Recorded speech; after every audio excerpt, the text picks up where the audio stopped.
आज की इस ऑनलाइन क्लास में आप सभी लोगों का स्वागत है। मैं रामदास प्रसाद, प्रवक्ता सामाजिक विज्ञान, डाइट कुशीनगर। आज की इस ऑनलाइन क्लास सेशन में हम लोग डीएलएड द्वितीय सेमेस्टर के लिए सामाजिक विज्ञान विषय के अंतर्गत में ग्रेसन के नियम के विषय में विस्तार से चर्चा करेंगे और विस्तार से पढ़ेंगे। जैसा कि आप सभी लोग जानते हैं कि मनुष्य का एक स्वभाव होता है कि जब भी उसके पास कोई अच्छी चीजें होती हैं या अच्छी वस्तुएं होती हैं तो वह उनको संभाल के रखता है। अगर किसी को देना होता है तो वह उसमें से जो खराब चीजें होती हैं वो प्रयास करता है कि उन चीजों को वो पहले दे दे और अच्छी चीजों को अपने पास संभाल के रखे। उदाहरण के रूप में मैं बताना चाहूँगा, जैसे यदि आपके पास दो सिक्के हैं जिसमें से एक अच्छा और बढ़िया है तथा दूसरा घटिया है या घिसा पिटा है, जो भी खराब है कंडीशन में है, तो आप जब भी कोई चीज़ खरीदेंगे या जब भी कहीं आप जाएंगे तो आप हमेशा प्रयास यही करेंगे कि सबसे पहले मैं विक्रेता को जो घिसा पिटा सिक्का या खराब सिक्का है या जो खराब चीज़ है वो सबसे पहले विक्रेता को देंगे। बाद में अगर काम नहीं चलेगा तो हमसे अच्छा सिक्का देने की कोशिश करेंगे। इसी परिप्रेक्ष्य में इसी चीज को प्रोफेसर मार्शल ने अपने शब्दों में बयां किया है। उनका कहना था कि घटिया मुद्रा यदि परिमाण में कम नहीं है तो वह बढ़िया मुद्रा को चलन से बाहर कर देती है। परिमाण का मतलब मात्रा से है यहाँ पे है। अगर घटिया मुद्रा या खराब मुद्रा सफिशिएंट क्वांटिटी में नहीं है या कम नहीं है तो वह बढ़िया मुद्रा को चलन से बाहर कर देगी। देखा गया प्राचीन समय में ब्रिटेन की महारानी एलिजाबेथ प्रथम ने अपने शासनकाल में देखा कि इनके शासनकाल में पुराने और घिसे पिटे सिक्के प्रचलन में थे। उन्होंने मुद्रा प्रणाली में सुधार के लिए नए व पूरे वजन के सिक्के चलन में शुरू किए, किंतु कुछ समय बाद उन्होंने देखा कि जो नए सिक्के चलन में थे चलाए थे उन्होंने वो धीरे धीरे गायब होने लगे और उसकी जगह पर पुराने सिक्के ही दिखाई देने लगे, मार्केट में दिखाई देने लगे। तब उन्होंने अपने उस समय उनके आर्थिक सलाहकार थे टॉमस ग्रेसन को बुलाया और उन्होंने इसका कारण पूछा कि आखिर ये क्या बात है कि पुराने सिक्के मार्केट में बने हुए हैं और नए सिक्के या नए मुद्राएं जो है धीरे धीरे गायब हो जा रही हैं। तो टॉमस ग्रेसन कुछ समय तक इस चीज के विषय में अध्ययन किए और अध्ययन के बाद उन्होंने पाया और कहा कि यदि किसी देश में अच्छी मीन्स बढ़िया तथा बुरी मीन्स घटिया दो तरह की मुद्राएं अगर साथ साथ चलन में हैं तो घटिया मुद्रा में बढ़िया मुद्रा को चलन से बाहर करने की प्रवृत्ति होती है। इसी को ग्रेसन का नियम कहते हैं। यही ग्रेसन का नियम है। इसी के विषय में हम लोग आज विस्तार से चर्चा करेंगे। अब इसमें दो शब्द आते हैं इस नियम के अंतर्गत, एक घटिया चीज है, एक बढ़िया चीज है। अब हम घटिया और बढ़िया मुद्रा से क्या समझते हैं, पहले हम ये जान लें किसको घटिया और बढ़िया मुद्रा कहते हैं, उसके बाद ही हम आगे बढ़ेंगे। इसी को ग्रेसन के नियम का क्षेत्र भी कहते हैं। अब घटिया मुद्रा क्या होता है आप सभी लोग जानते होंगे। घटिया मीन्स खराब मुद्राएं कौन सी होती हैं, जो खोटे सिक्के होते हैं या कटे हुए हों, पुराने हों, कम तौल में हों, कम मूल्य वाले हों, या ऐसे मुद्रा से है जिसकी कंडीशन एकदम खराब हो, उनको हम घटिया मुद्रा के नाम से जानते हैं। बढ़िया मुद्रा इसी के ठीक विपरीत में है, जो अच्छी चलन में हो, अच्छे तौल में हो, अच्छे कंडीशन में हो, उसको हम बढ़िया मुद्रा कहते हैं। यही घटिया और बढ़िया मुद्रा से आशय है। हालांकि इस घटिया मुद्रा के आशय को स्पष्ट करने के लिए 2-3 नियम बनाए गए हैं जो ग्रेसन के नियम का क्षेत्र है। इसके विषय में हम चर्चा करें कि आखिर ऐसा क्या है, इस घटिया और बढ़िया मुद्रा का आशय क्या है, अर्थ क्या है।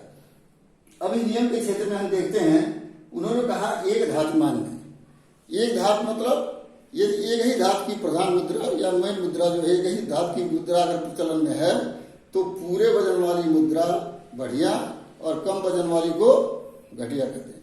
नेचुरल चीज है, जो पूरा वजन का होगा, जो अच्छे कंडीशन में होगा उसको हम बढ़िया कहेंगे और जो कम वजन वाला होगा, घिसा पिटा होगा, उसको हम घटिया कहेंगे। लेकिन एक ही धातु की मुद्रा होनी चाहिए। अब हम द्विधातुमान की बात करते हैं। द्विधातुमान मतलब दो धातुओं से बनी हुई चीजें। इस केस में हम कहते हैं कि यदि दो धातुओं की प्रधान मुद्राएं चलन में हैं तो जिस धातु की कीमत बाजार में अधिक होगी वो बढ़िया होगी, और दूसरी जो धातु जिसकी बाजार में कीमत कम होगी वो घटिया हो जाती है।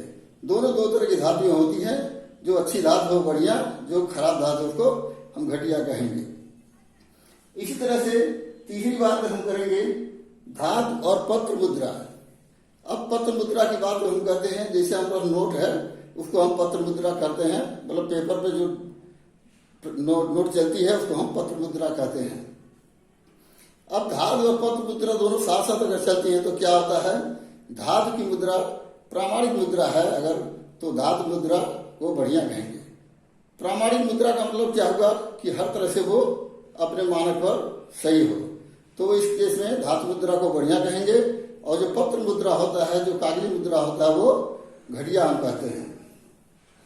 चौथा पॉइंट की बात हम करते हैं केवल कागजी मुद्रा के चलन में। मान लीजिए धातु मुद्रा चलन में नहीं है, सिर्फ कागज वाली मुद्रा ही चलन में है, तो ऐसे केस में क्या होगा, यदि केवल कागज की प्रधान मुद्रा चलन में है तो नए नोट को बढ़िया कहेंगे, पुराने नोट को घटिया कहेंगे। अंडरस्टूड? सामान्य सी बात है, जो चीज अच्छी होती है, जो नई होती है, जो मानक के अनुसार होती है उसको हम बढ़िया कहेंगे।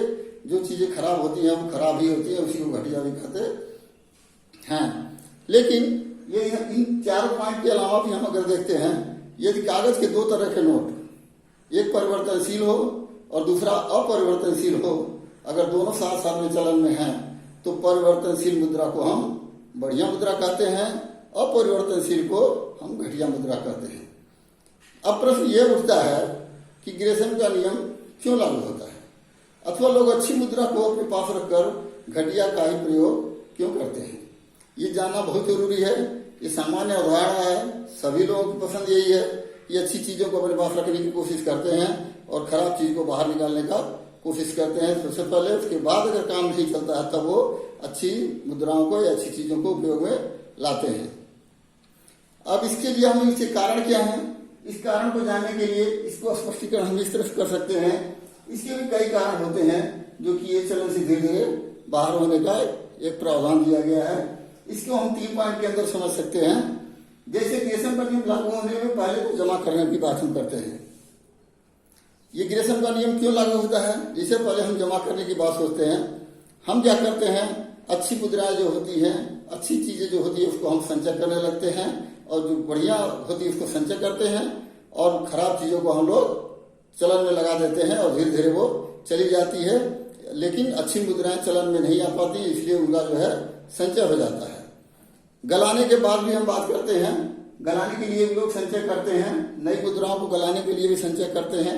गलाने को हम 2 तरह से बात कर सकते हैं, एक है लाभ कमाना, प्रॉफिट मेकिंग, दूसरा जेवरात के लिए भी लोग रखते हैं। नई मुद्राओं को अक्सर लोग इसीलिए रखते हैं, पुरानी मुद्रा को चला देते हैं। नई मुद्राएं क्या होती हैं, उसको गला करके हम कुछ बनाते हैं। जब अब गलाने के केस में हम ये बात कर सकते हैं कि जब किसी धातु की कीमत बाजार में बढ़ जाती है और उसकी मुद्रा को गलाकर धातु में बेचने से अधिक लाभ होता है। जैसे कोई मुद्रा है, अगर ऐसे हम यूज करेंगे तो उसकी कीमत कम होगी। मान लीजिए उसकी कीमत 10 रुपये है, लेकिन जब उसको हम गला करके धातु के रूप में बेचेंगे तो होता है वो 15 रुपये के बिके, 16 रुपये के बिके। इसलिए जो नई चीजें होती हैं, नए सिक्के होते हैं या जो नई मुद्राएं होते हैं, उसको हम संचित करते हैं। अक्सर देखा जाता है शराब और सुनार वगैरह लोग है इस मुद्राओं को गला करके उपयोग में लाते हैं। अगली बात, गलाने में हम कहते हैं जेवरात के लिए भी लोग नई मुद्राओं का संचय करते हैं। अक्सर देखे होंगे सेम वही केस है, मुद्रा को गलाने से जेवर सस्ते मूल्य में बन जाता है, उससे मिक्सिंग भी होती है, मतलब कुछ चीजों में मिलाई भी जाती है, तब अच्छी मुद्रा में ही भुगतान कर दिया जाता है।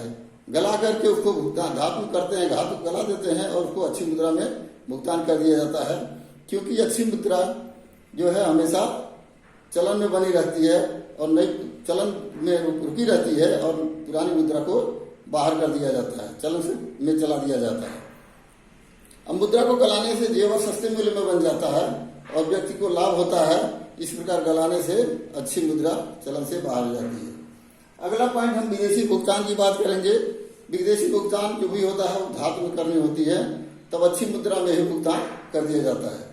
जब भी अगर विदेशी भुगतान अगर धातु में करना होता है तो हम क्या करते हैं, अच्छी मुद्रा में इसका भुगतान कर देते हैं, क्योंकि अच्छी मुद्रा में अधिक धातु होती है, अतः भुगतान में कम मुद्रा ही देनी पड़ती है। अर्थात विदेशी भुगतान में धातु के सिक्के में निहित धातु के भार के बराबर उस हिसाब से लिए जाते हैं। तो इस तरह से हम इसका संचय करते हैं और यहाँ हम इसका प्रयोग करते हैं। अब हम बात करते हैं ग्रेसन के नियम में। ये तो हम समझ गए कि ग्रेसन का रूल ये है। ग्रेसन का रूल भी यही है, मुख्य उद्देश्य यही है कि बढ़िया मुद्राओं को संचित करना और खराब मुद्राओं को चलन में लगा कर चलाना। इस तरह से क्या होता है कि वो अच्छी मुद्राएं जो धीरे धीरे चलन से बाहर चली जाती हैं। लेकिन इसकी कुछ सीमाएं भी हैं, कुछ अपवाद भी हैं। अब अगर हम यही कहेंगे कि सब लोग अच्छी चीजों को अपने पास संचय कर लेंगे और घटिया मुद्रा घटिया चीजों को बाहर चलाएंगे, तो इसकी भी सीमाएं हैं। ऐसी कोई बात नहीं है। ये ग्रेसन का नियम हर जगह लागू नहीं होता है। इसके कुछ अपवाद भी हैं, कुछ लिमिटेशन भी हैं। अब उन लिमिटेशन की बात हम करेंगे, उन सीमाओं की बात हम करेंगे।